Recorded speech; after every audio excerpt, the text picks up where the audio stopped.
Today, we are going to explore the history of the birth of juvenile justice. In the late 19th century, the United States took a bold step. It created a justice system specifically for children. This was the beginning of what we now call the juvenile justice system. And it was a turning point in how the law treated young people. Before this shift, children who broke the law were processed through adult courts and sent to adult prisons. There was little concern for their age, background, or potential for change. But social reformers began to argue that children were different, more vulnerable, more adaptable, and more deserving of rehabilitation. This movement gave rise to the first juvenile court, established in Chicago in 1899. It marked the first time in history that a court was designed not to punish, but to guide and reform young offenders. The idea was that the state should act as a kind of benevolent parent, intervening in a child's life to protect, educate, and steer them away from future crime. One of the key figures behind this movement was Jane Addams, a social reformer and founder of Hull House.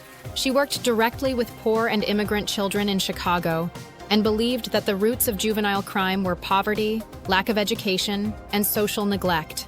Addams promoted a system that would treat children not as criminals, but as young people in need of help and support. But this reform movement was not without its critics.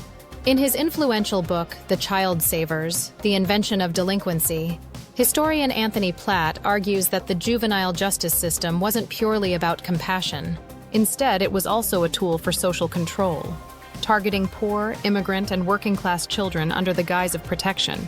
According to Platt, the new system created the very idea of juvenile delinquency, labeling certain behaviors as deviant based on class and race.